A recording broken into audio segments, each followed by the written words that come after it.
So today I just wanted to discuss this book. It's called The Voice of Knowledge. It's by Don Miguel Ruiz. He's an author that's been around for a while. He doesn't write that many books, but the books he writes I find to be very profound. You may have heard of The Four Agreements. Another book he's written is called The Mastery of Love. And his books are written from information that's been passed down to him from his ancestors. It's called the Toltec Wisdom, and the Toltecs, I believe, are a group of people in Mexico that's been in existence for several centuries. I found this book to be particularly useful for me because I am a overthinker, and sometimes I tend to think so much that I distort the reality of situations and the life I'm living in. I can recall several instances, but I remember back when I finished college and I got my first job, I was a pretty insecure and anxious person at the time. I still kind of am a little bit, but I've improved a lot. So at the time, I remember being very nervous and anxious about my performance about this job, and also feeling a little bit disconnected. There was one woman that so one of my coworkers invited another coworker to lunch and didn't invite me, and I remember thinking to myself that I remember feeling rejected, I guess. And the reasoning I came up for why she didn't ask me was because I thought she was racist. And at the time I still felt like it, but when I look back years later, I was like, there was no clear indication that she was. And I remember I confronted her about it. I told her, like, yeah. And this is kind of silly, but I asked her if she didn't invite me because I was Asian. And she, as you probably imagine, took a lot of offense to that. And, I didn't stay at that job very long. I actually only worked for 2 weeks. I didn't get along with the manager. I thought the place was poorly ran. I've grown a lot since then, but I just felt like that was an instance where I kind of took something in my mind, kind of made a story around it, and it affected the way I interacted with others in a negative way. So the author describes the voice of knowledge that starts when we're young. He kind of alludes to this tree of knowledge, which kind of grows over time, and as we gain more knowledge of the world and situations and gain life experience, this archive of knowledge grows, and we're able to be more productive, more safe, but at the same time we're also more prone to think and overthinking in different situations. The next concept I wanted to talk about is beliefs. The author describes how anyone's faith in anything can be very powerful. For example, if someone believes that they're not going to succeed, they're likely not going to succeed. If they believe they're not good enough, they are not good enough. So basically what he is describing is that beliefs can lead to different emotions and therefore different behaviors.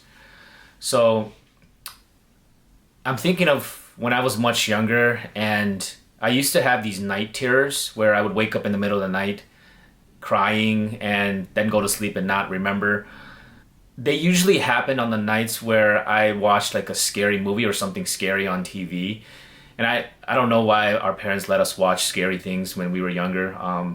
It was not the best, but I remember being afraid of something under my bed, something in the closet. A lot of kids go through this. And I remember even seeing things in the closet or in the dark or shadows. And I think now that I'm older and I can reflect back on it, it was related to my belief that there was something there. There was nothing there, but I believed there was something there, and therefore I started seeing these things. And it led to, for me to have these night terrors and this extreme fear of the dark. So when the author describes how these beliefs can lead to different emotions and different behaviors, I can definitely second that. He also goes on to talk about how everyone is the author of their own story.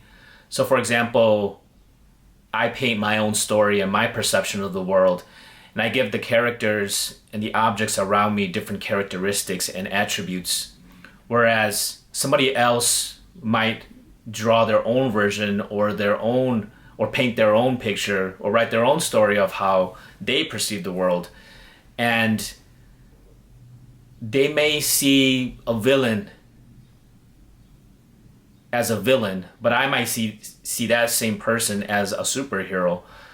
But it's not so much about who that person actually is. It's more about how we perceive this person.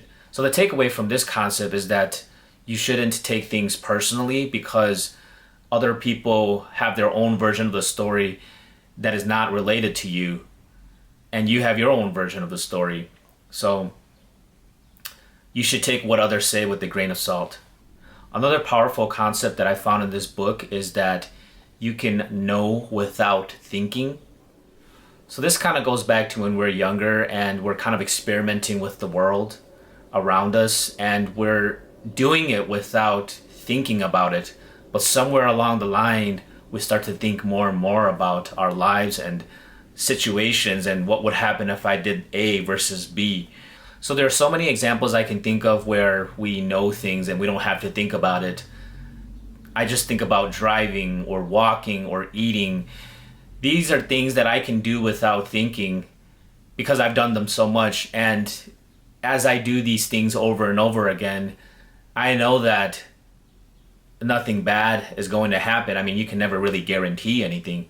But if I was to take my next step forward, I know I'm not going to fall down into the abyss, into Earth's core, and disappear forever. I know that the ground's going to hold me up and I can continue walking. So I think the takeaway from this is that instead of thinking, act. Instead of using your thoughts and your hypotheses on what may or may not happen, test it out, try it out, and then you'll know what the truth is from there. And the last concept I really wanted to talk about is that emotions are real. Emotions are real. So emotions can be caused by thoughts or things that happen in the world or behaviors, right? So if you think about something bad, you're going to feel bad. If you think about something happy, you're going to feel happy. If I think about my trip coming up of going to Italy, I'm excited. I'm happy about that. If I think about failing a test, that's going to make me feel nervous and anxious, right? In addition to that, emotions can be caused by things that happen in the real world, right? So for example, getting into a car accident, that's something that happens in the world and can lead to a lot of fear, anxiety, and a lot of pain. And depending on how severe it is, it can lead to some long-term damage, physically and mentally. So emotions are real regardless of where they come from. So I think the important part to consider here is that you shouldn't allow your mind to create emotions. You should only allow things that happen in the real world to create emotions. The goal isn't to get rid of emotions. I think emotions are what makes us human. It's what makes life worth living. And it's what makes life a story and exciting, right? So the goal isn't to avoid emotions. The goal is to avoid letting your emotions be dictated by your thoughts. So the solution is really to stop believing your thoughts and to stop believing this voice of knowledge. He gives an example of the movie A Beautiful Mind. It wasn't until the character at the end stopped believing his thoughts that these thoughts lost control over that main character. I think when you stop believing in your thoughts, it gives you kind of the room and bandwidth to live in a present way and to free up space to experiment in life and to do things that are real and do come from real evidence in the real world. And another thing to add to that is that you shouldn't also believe what others have to say, because they have their own version of the story and they have their own thoughts too. So that's kind of the take home message. I hope you enjoyed this video. I hope you take something away from it, and I hope to see you in the next one. Thank you. Bye bye.